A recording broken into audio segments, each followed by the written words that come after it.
जी अब सुनो, देखो हमारी बात, हमारा विचार भी ये कहता है तुम्हारे बाल उड़ गए, सफ़ेद जो बचे हुए हैं, तो तुम तो बन जाओ हमारे गुरु उस्ताद जी और हम बन जाते हैं चेला। देखो इस तरह के उसमें रहोगे तो कोई पूछेगा नहीं।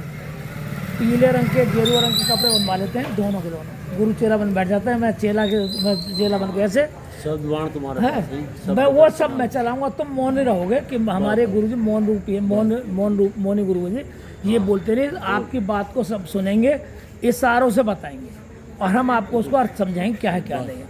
तो ऐसे देखो जी, इनका कल्याण होना है और आपका कल्याण होना है। आजकल बाबा बाजार में बहुत गर्मी है, इस गर्मी का फ़ायदा उठाना चाहिए हमें।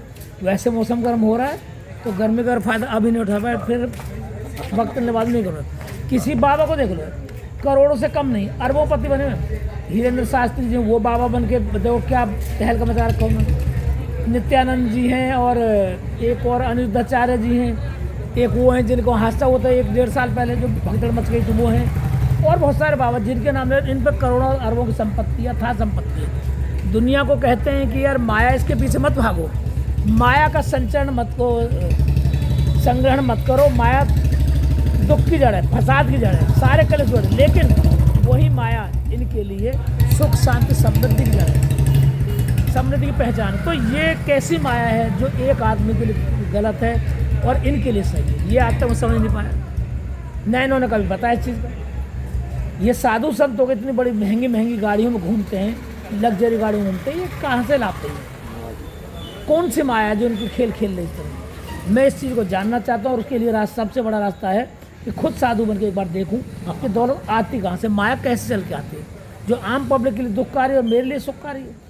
ये मैं खुद प्रैक्टिकल देखना चाहता हूँ कि माया कौन से रूप में आ रही है। तो इसलिए मेरे विचार यही कि तुम महाराज बन के बैठो, मैं तुम्हारा चेला बन के बैठूँगा, और जब पता चलेगा, और यहाँ दूर कहीं चल के बैठते हैं, दूर चलना पड़ेगा, यहाँ नहीं, यहाँ तो लोग पहचानते हैं। दूर कहीं इलाके में जा करके और सिर मुड़ा लेंगे, उनके वो साधु बन के चले, कोई पता नहीं चले कितने पुराने होते हैं।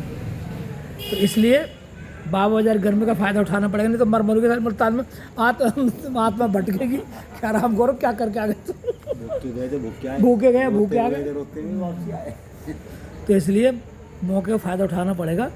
माया बाजार की गर्मी को हम देखना ही पड़ेगा, इसको आत्मसात करना पड़ेगा। 4-5 चेले और जैसे निर्मल बाबा का दरबार आता था, निर्मल बाबा का दरबार था, बीच में से बाबा जी मैं 70 किलोमीटर दूर से आए हूँ आपके समागम में, और मेरे गांव में टीवी नहीं था, मैं दूर जाती टीवी देखने के लिए, वहीं से आप कृपा शुरू हो गई, लेकिन पीछे काफ़ी टाइम से कृपा बंद। एक मिनट, ये आपकी भैंस क्यों दिखाई दे रही है? बाबा जी पहले ना हमारे पड़ोस में भैंस थी, वहाँ दूध लिया करते थे, अब भैंस का दूध बंद करके हमने गाय का दूध लेना शुरू कर दिया है, और इसीलिए अच्छा अब समझा, जो पहले भैंस का दूध पीते थे अब अपने गाय का दूध लेना शुरू कर दिया, तो भैंस बुरा मान गई है।